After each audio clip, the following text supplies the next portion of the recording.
Hello, everyone. Welcome to this week's episode of ClueCon Weekly. Joining us this week is David Boswell from the Linux Foundation, accompanied by his colleagues Alicia Noel and Jeff Pribich from Hyperledger Project.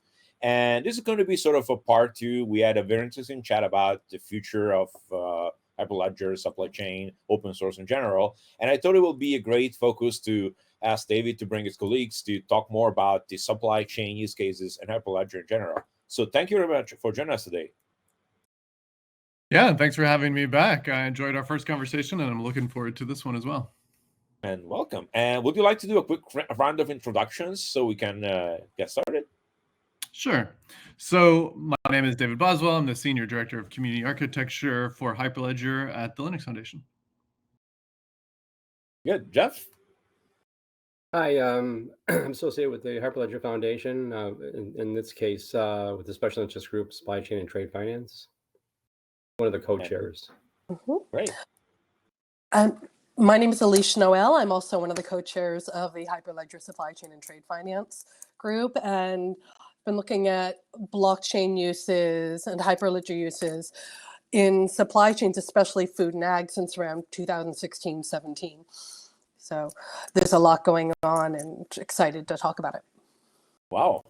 Well, thank you. So maybe we could start with David. Could you give us just a quick re-intro about what Hyperledger is and what the use cases are?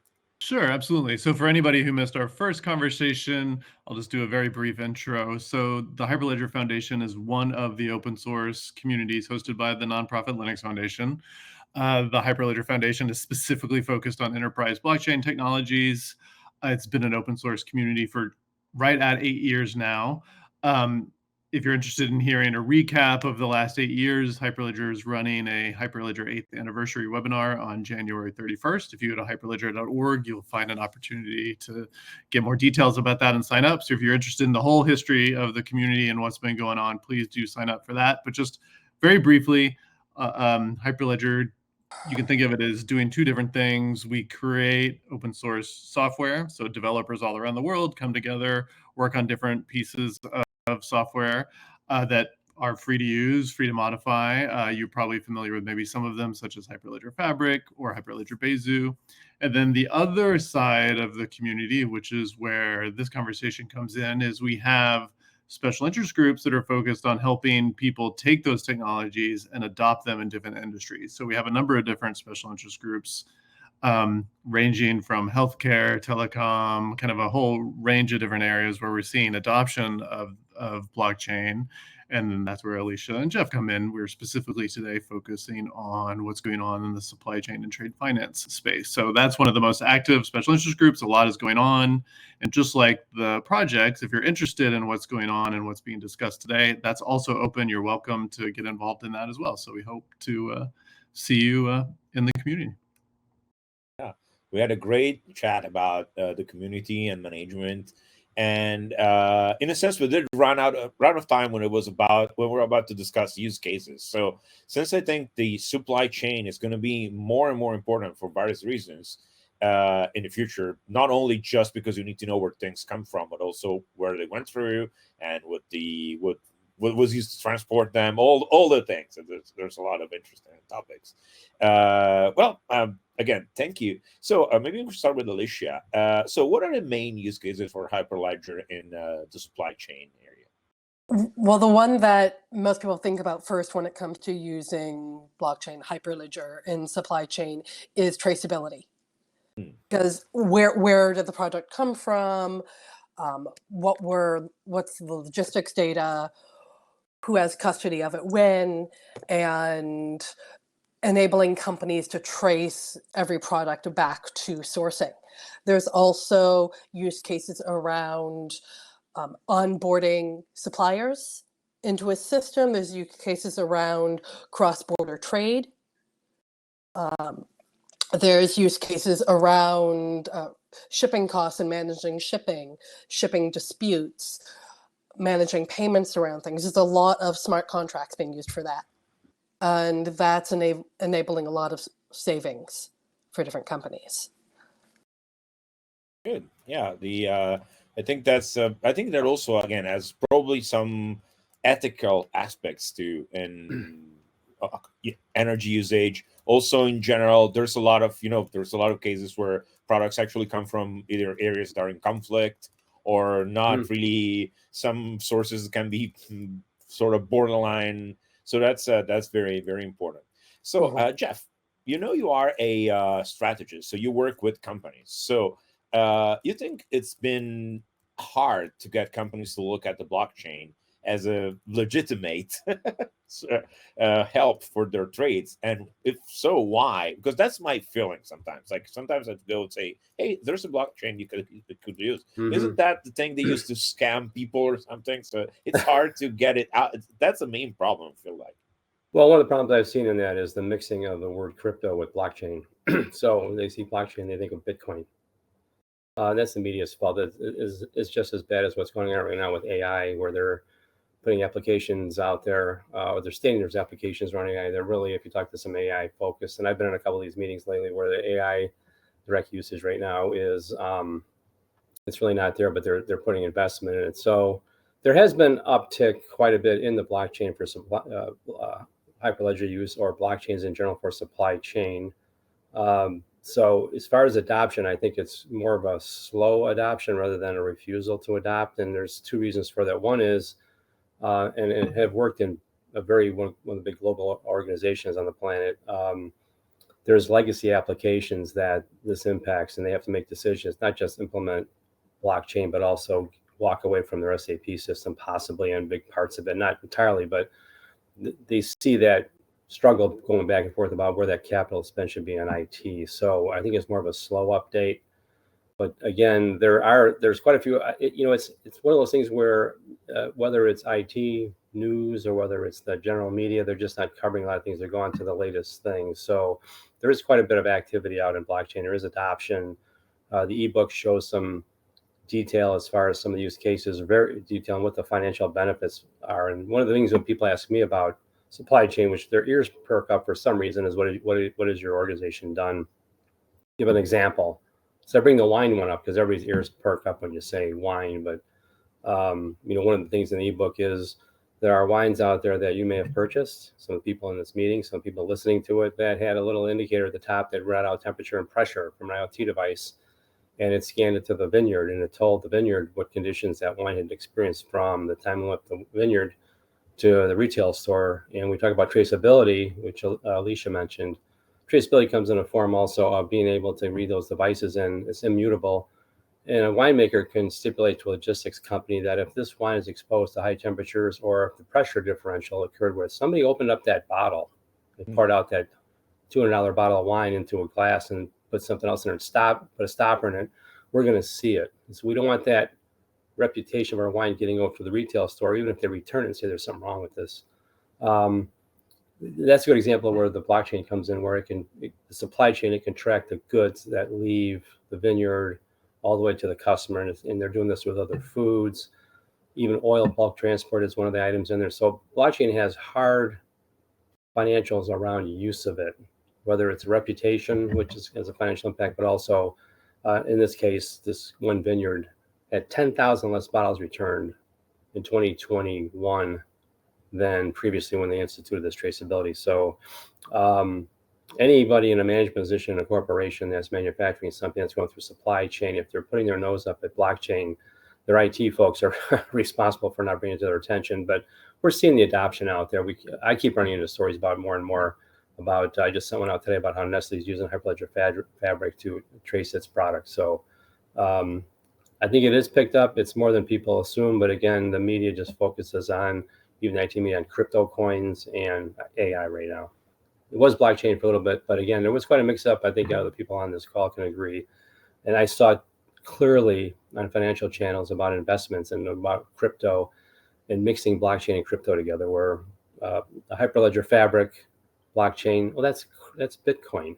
And that's so unrealistic that, again, the media is a little bit struck in the sense that they don't really understand this stuff. I think the people on this call definitely do, who are listening. So it's going to be a community effort to get the public to be able to separate the two. It's clearly a topic that's almost as important as the technology itself, getting people to understand what it is and what it isn't. It's really Well, before we go to David for a couple things about that, Alicia, which Yes. industries are you seeing the highest uptake of blockchain technology in tracing and supply chain management? I think certainly logistics is doing a lot, international trade. I come from a perspective of looking at food and agriculture, so there's a lot there. But one of the earliest subgroups in food and agriculture was alcohol, so beer, whiskey, investment grade wines, which Jeff was talking about earlier. Because some of these bottles cost 10,000 US and up per bottle, and you want to make sure that the bottle you buy is what you think it is, and that hasn't been tampered with. So there's a lot of activity going on there. Back 5-6 years ago, there was a lot of press around it. Now there's less press. It doesn't mean the activity is not there. It's just often the companies that are doing it, they're not investing the money in the PR because they're already doing the work, and or the clients who are using the technology, they don't necessarily want to make that information public. They're not comfortable with that data being made public. Yeah, it is. And I think luxury you're right. goods. Oh, sorry to interrupt, but yeah, luxury goods is something that I looked at with Alicia. Take example, a purse. Yves Saint Laurent, I think I'm saying that right. Some of those purses are $3,000, $4,000, and the retailer doesn't know that it could be fake. It's been substituted through the supply chain, and that is a problem. Where this organization, which I don't remember, it's LMVH something. Alicia, I think you know those products, but about fraud detection, being able to see for certain that purse that arrived at the mall in the Yves Saint Laurent store has an indicator on it, and has also been tracked that it's a legitimate purse. And I think one thing that works with this, Jeff, thank you for mentioning that, is it's blockchain certainly, but blockchain and a sensor on the device. A few years ago, I did some work with a company, a biotech company, that was embedding data into DNA, and then that DNA could be applied to a product, whether it be a pharmaceutical product, a food grade product, putting it inside of wine, putting it on fabric, so that when someone buys that product, it can be swabbed, and you can test that swab and go, okay, Oh, is this swab encoded with does it have that DNA that's encoded? And if it does, matching that DNA back to the profile to confirm that the product is the product that you are reading about online. So it's blockchain, and most definitely. That's really exciting. wow. Yeah. Going back to the wine example, I think as it goes up in price, of course, there's more interest, because the other thing you do with wine is those collector's wines, you don't open them for many, many years. So unlike a purse, which you can maybe sort of tell, like there might be a stitching that's off, or the color of the zipper is not the right color, that wine could be water with a couple of cartridges of ink poured in straight from your printer, and just you never know, because you don't open a $10,000 bottle of wine until it's a $50,000 bottle of wine 50 years from now. Yeah, it could be that it was a fake. Yeah. And it could also be, it could also be that bottle was a legitimate bottle, and it was stored in ways that are damaging to the product. So we also see examples where companies are collecting data, not just around the sourcing, but the cold chain. What temperature was it held at when it was on the truck or in the train? A company I did some work with a few years ago, working in the US, they had sensors in the truck with the tomatoes to detect what type of gas those tomatoes were off-gassing, because they are they're letting you know how fresh those tomatoes are, how close they are to being at peak ripeness, and it was enabling the client to decide where to direct those tomatoes to reduce food loss, so that they could use it before they went back. The type of gas they were giving off. All right, because when fruit ripens, it gives out a different type of gas depending on the stage of ripening. So you're right. Yeah, it's why you should put. I don't remember if you should put apples in a bag with the banana if you want the apples to ripen faster. It's the reverse. There's something in there. Yeah, bananas in the bag. Yeah. There's something in there for sure. Buying supply chains is allowing the companies, go back to the wine, or whether it's food, to draw up new type of logistical contracts that specify to whoever's handling the supply chain, if product gets around these temperature parameters, you can put, and the developers can put this in the smart contract or the chain code. You're not being paid. You're now responsible for the cost of that. We don't want to see the product. You don't have to return it. We're just not. We're going to charge you. You're now the purchaser of that wine, whatever the value of that wine is. So if it sees 100-degree temperatures over a certain time period, it's outside of our logistical contract. You've exposed it to conditions that degrade that wine, whether that wine bottle is $50 or Alicia said 10,000, and you now bought that wine. So we're going to get paid for it from you. So what that does, obviously, incentivize logistic companies now to make really certain that however they're handling that product, it meets those environmental specifications. And that's where you get this culture change, because the wine companies don't want their wine spoiled. They don't want their customer returning it back. It's reputational. So they want to affront that and put an assurance around the fact that you get that as fresh as possible, and it's not been tampered by environmental conditions around that bottle. So that's their main focus. And to do that, again, they put into the Hyperledger blockchain impetus around costs, which they didn't have before. So it makes a behavioral change beside a financial change. I have a technical question, which may be something for David mainly, but I'll give it to the room and then we'll see. So Hyperledger runs some servers, right? So you need instances to run Hyperledger on. In a case where you're running logistics for an entire industry, like the wine industry, for example, ideally, is every one of the participants running a node that contributes to the main network, or is it generally a separate entity? Like, is there, I don't know, wine certification organization that runs the Hyperledger for them? Well, I can answer that. I don't want to get too deep. So they can. So these are private blockchains, which means the public, you have to be invited in, you have to be part of their consortium to see the transactions going across. They're not the public blockchains like Bitcoin and Ethereum. So these are private blockchains. So whoever's involved, the companies involved in that supply chain, they don't have to operate a node. They could, but they then participate in the blockchain transactions that occur. So that doesn't mean that, again, I don't want to get too technical. I think people that know blockchain will know that, which are actually asking is, do all the companies get involved in consensus on transactions? And the answer is if they want to. If they want to be involved in that consensus. And again, and blockchain is got 5 to 6 layers depending on who draws up the architecture, and it has an application layer on top of it that companies can then directly go in and pull information out of that blockchain and watch it in real time. Right. Yeah. It all comes back to how the platform is designed. So certainly the end users, the people who are driving the trucks aren't they're not going to be running a node. They're just entering data from their phone, or the truck is collecting data from IoT sensors that are uploading it. There's no node there. The companies that are that design the platform or that were the client for this, they may be interested in doing it. And also a number of platforms are being hosted on rented server space. So AWS hosts a lot of platforms.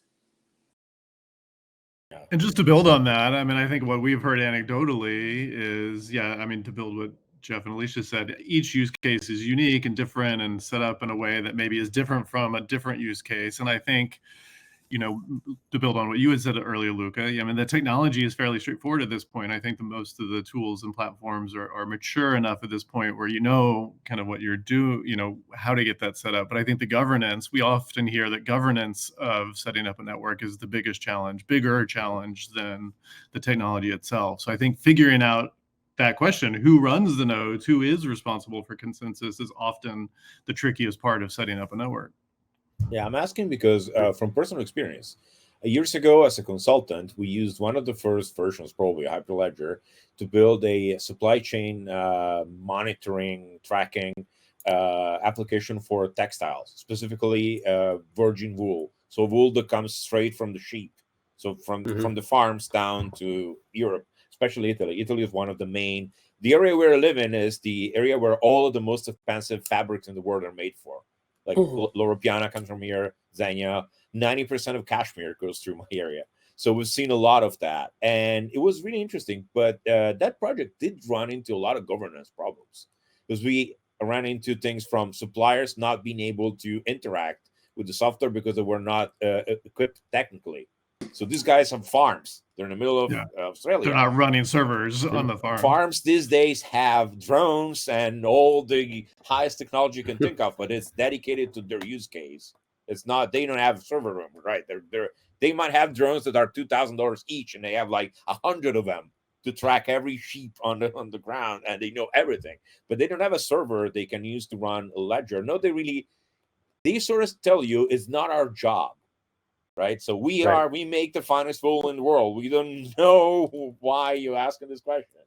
And it's again, it's probably the governance was the largest problem. So maybe some industries will need some kind of overarching organization. Most of them have. Like that time, just to wrap it up, we went through what's called AWEX, which is the Australian entity that governs all of the making of wool. Wool is such an important industry in Australia. They have essentially their own ministry almost for that. And they are above everything. And in their interest is to make sure wool is what they say it is. So not all wool is top quality, but the one that's top quality has to be, and even the middle quality has to be middle, not low, not too good, not too bad, has to be what it says on the tin. And that was, in my opinion, we solved that problem in that case, since it was mainly one company. And they were actually told, we know you can rewrite ledgers, so we don't trust you. We will simply use the public timestamp, which is something I urge people to try and use. Like using open timestamp. We every transaction's hash was put on the Bitcoin blockchain using open timestamp. It's an open source project. So this happened on this date. This cannot be retconned because at this point we cannot. And that was a very, very good solution. So maybe there's something there. There is. I did something very similar. My first technical exposure to blockchain was a company called Grain Chain, and they're out of Canada. They work with small farmers, and it's kind of the same situation where farmer doesn't have to be involved in the blockchain, but with just a few IoT devices and immutability of the blockchain and these readings that come out, make a long story short, when farmers pull in their corn and wheat and whatever products that they're involved with, because of the connections with banks and so forth through the blockchain and the fact there's security around the data, small farmers now get paid around the globe, if they're in that, and there's quite a few of them, in 3 days for their produce. They used to get paid in 3 months, and it changed their life because they had to go out and then secure loans for the next set of crops that come in, the plant winter wheat and so forth. And so it changed the farmers' lives around this product called Grain Chain. You can see them out on the internet. It's very similar to the example you gave, Luca, where this impacts people's lives, especially somebody like a farmer, again, who doesn't need to be involved in a blockchain. They can, through an application, go in and see how they're being paid, which they would do, but they're not involved in the technical aspects of consensus and so forth. Other entities around that community are involved. So it's very flexible. And that was Hyperledger Fabric, by the way. These days, any industry is super technical. It's just that not every participant wants to also be involved in running a blockchain. Again, I know there's farms who have drones who their fleet of drones costs more than my house, but that's what they do. It's their work. It's not, they don't care about running a blockchain. I'll tell you, there's some very, very interesting use cases out there, and I think it has to be. So going back to what we were saying earlier, this is something for David, was from the community aspect of things. How do we get the word out there that blockchain is not crypto? Like, can we help in any way? Yeah, absolutely. I mean, I think we're all ambassadors. I mean, I think a big part of we are a technical community. So I think when people think of contributing, they maybe initially think of, oh, I need to be a developer to contribute. But, we really see people contributing to Hyperledger in all sorts of different ways beyond the development side. And I think this, evangelism and advocacy part is a big thing that people can do to, help people understand this. And so we see that. We have, I think when we met last time, Luca, we talked about some of the different ways people contribute. And we have a very active, for example, meetup program. We have 180 plus meetup groups all around the world. And those are people in a given location who really want to talk to other people where they are about what's going on with the technology. So that's a way to contribute. And you don't have to be technical at all to do that, or translations. I was talking to some people in the Japanese community earlier today. They do a lot of work with translating what's going on in the English side of the community and making it available to people who, read Japanese or speak Japanese. So I think an individual who's interested in telling the world about the story of what's going on with blockchain and how it's more than just, crypto, that's something that anybody can do. And if that's something that you are interested in, that's something you can contribute as part of the Hyperledger community, and we'll support you with, helping tell that story. Yeah, I mean, super interested. I actually would like to get back into ledger development because I like it very much. I'm a big fan of cryptography. Not cryptography. Since the time I got this book from Bruce Schneier years and years ago, and it almost got me into IT at all. So it's really where to start from. Cool. So one question: will any of you be speaking at any conferences pretty soon, so people can come say hello? Is there any event that people should look forward to attending? You mean large events or any size events? Any size.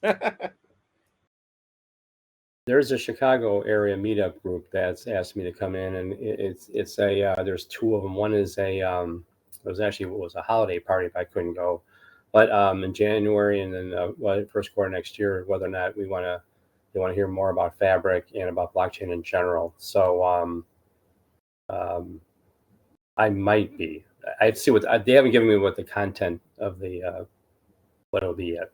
So, but you look through that, you'll see those out, whether it's in Meetup a lot, the Hyperledger Meetup area.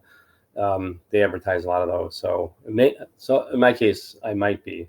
I hate to give those answers out, but there's very little of a thread. I understand what I'm going to be getting into. Right. Right now, I don't have any speaking events lined up in the future. I periodically go on podcasts or speak at public events. However, and also our Hyperledger Supply Chain and Trade Finance SIG meetings for 2024 will start on January 11th. We have meetings every other week. We often, but not always, host executives or people involved in various projects that are using Hyperledger in supply chain and trade finance focused projects, and we bring them on to talk about their work and what the benefits are to this. And those are great opportunities for people to learn more and to ask questions of the people who are doing the work. Nice. Yeah, it's always great. I think the main goal of anyone approaching this technology, first of all, is that's a recommendation from someone who had to go through the same path, is go attend as many conferences as you can, if you can in person, because you can ask questions. I made the most progress by literally just going to FOSDEM in Brussels. It's the largest open source gathering in the world. Brian Bellendorf spoke there last year, if I'm not mistaken, and a bunch of other people from the project were there. And every time I managed to not even just go and listen to a talk that I was looking forward to, but more importantly, actually questions came up while I was there, and I had the people to ask questions to. So it's why I like to have people join meetings when they can. And it's the size of the meeting doesn't matter, to answer Jeff's.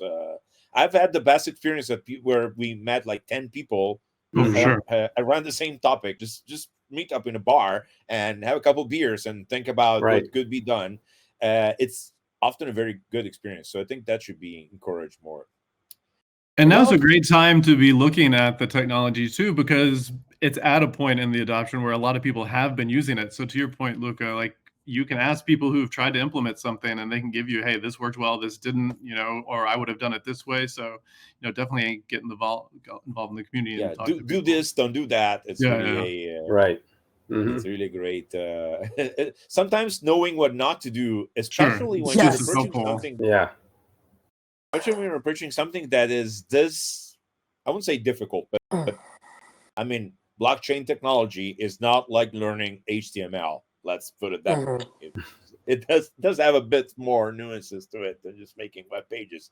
Nothing to detract from making web pages, which is actually not so easy to do well, but still, it's a technology that in itself presents challenges that are mathematical, they are engineering based, they are platform based, network based. There's a lot you need to know. So even knowing what doesn't work has been more beneficial to me very often than knowing what will work. Like, don't do that. Oh, great. Right. Because it's the best thing to know. So absolutely. Yeah, blockchain is mature enough now where there is blockchain as a service where they'll lay out the different pieces, the hardware, the virtual machines, the network, and then you implement your pieces in there. So at least there's companies now that deliver platforms like a Fabric platform. Kaleido is one, AWS is one, Amazon, where they'll put out the platform for you, and then you modify it. The developers modify it as needed to put the smart contracts in and so forth, and then you're up and running. So it's not a we got to start from scratch thing anymore. It's out there. Even if you go to the Hyperledger Fabric website, there's a couple getting started. One of which is just Docker. You can just Docker up a container and play, and it takes, well, depending on your network, it might take any half an hour to download all the containers, but it just works. I tried it last week because for example, we're considering Hyperledger for all things edge computing, like signing software that goes on edge nodes. But those nodes are sometimes, some of them are not very smart. Some of them have to not be super well authenticated, so to say, because there are embedded firmwares that are designed to do one thing and one thing only very well. So signing software and signing the result of those computations, which I'll go into much into detail, is something that you need to be very sure about. Like, is what's deployed in this cell that's in the middle of a city and accesses to the traffic of all the people who are connected to it, is the software that's on the cell trustable? We think it is. Yeah. We think it is. Or is it something that was tampered by, I don't know, some secret agent from, well, the usual suspects, or not the usual, like the NSA. Hello, friends, by the way. I know you're there. Yes. Yeah. Yep. Hello, Mr. Agent. How are you today? But yeah, still, it is what it is. And that's really I think that's something that's going to gain traction. The other thing that's going to gain traction is AI. Like, AI already has its own wasp's nest of ethical concerns around it. And it's going to be even more important to know which AI engine are you talking to. Sure. Like, are you talking to the real thing? Are you talking to the Mistral that you trained last week? Or did someone swap it under you, making your company suddenly spend $1 more per transaction because the engine is telling you that you should be paying more, so you trust it because you built it, but it's not your engine. It's another LLM that's being trained by someone else with malicious data. It's really... That's a very hot topic right now. Just reading about it today again, and that's where blockchain comes in, where the mutability of the data set. It's learning data set. The AI model obviously has to have a learning data set. Is they want them to move those data sets onto blockchain, and that's what they're going to be the source of data for the learning model on AI, for the AI, whatever, pick one of them, learns by. So that connection between blockchain as the source of data for AI is one of the hot topics out there right now. And there's quite a few conferences you can attend and so forth with those. I was talking to a friend that works in a large financial institution, and the example comes exactly from that conversation. Like, they're hypothesizing that LLMs will start telling companies, this is the time to buy this product or this whatever this thing. What if your LLM gets tampered with, so it tells you should buy $1 more? Sure. So and you need to trust that. Yeah, you need to trust that advice. Instead of buying at 9, you're now buying at 10. So all of your competitors are buying at 9, and you're buying at 10, meaning that you're spending more. And maybe you're buying 1 million of those things a month. So now it's $12 million a year more in cost just by changing one variable. That's where that data, and they'll manipulate the AI through the data. A lot of companies are already using AI around their procurement, both for where should we source from when our usual sources are no longer available, but also in developing their products. So Unilever has publicly spoken about some of the ways they use AI to assist in developing their new products. And so what if I'm a supplier and I go in there and change the weights just a little so they're slightly more likely to buy from me? Not too much. Like not all of it because they notice, but maybe 10% of orders more. It's, it is. How do we make sure the information that's being uploaded into the AI is correct? Is it verified? Who uploaded data source? it? The linear models are going to go in and pull out. They're directed to a certain data source, and that's where the AI model gets manipulated. It's not the software code itself, but the data set gets modified, and it's always trying to learn. Matter of fact, just side note, I noticed that ChatGPT now is good. Its data set is good through September of 2022. It's only about a year behind, which is good. But you manipulate those data sets, and sure, it's linear modeling. It's still based on linear modeling. It's going to throw that off and say you should be over here now. And so you can't change that data blockchain. Mathematically, you can't change it. So, and that's the important part, because even those engines are not very super observable. Like how a neural network of that size work is by definition almost unknown. Now my data scientist friends are going to email me and, and be mad at me for a few weeks, but we practically almost don't know how those things work. So the only thing we can influence, you're perfectly right, is knowing where the data come from and making sure that is the data that's been actually fed to the machine. Not as light a different thing that says you should buy a little bit more from Luca. Right. Which, by the way, we'll totally like to learn how to do if it's possible. We'll wear our black hats and ask those questions next time. Oh, yes. Cool. Well, I mean, David, Alicia, Jeff, thank you very much. This was a great chat, and I sense there's a part 3 in the making. I sense there's a part 3 in the making. So maybe next time we could. I'll just throw it out there. Maybe next time we could do like a little bit of a technical deep dive on an actual implementation, maybe removing names or whatever, if there's a company that would like to actually show their implementation even better. And that way people have a sense of how complicated it will be to bring blockchain into their own company, their own process, their own software. So I feel like that's the perfect part 3. Great. That sounds great. Trilogy. That sounds good. Yeah. Perfect. Yeah. So, well, for now, thank you, David. Thank you, Alicia. Thank you, Jeff, for joining us today. It was a pleasure talking about Hyperledger and learning more about practical use cases and what the future holds. And thanks. Really, it was really interesting. Yep. You're welcome. Thanks. Thank you. And bye. You and the rest of the people. I'll see you next week. Goodbye.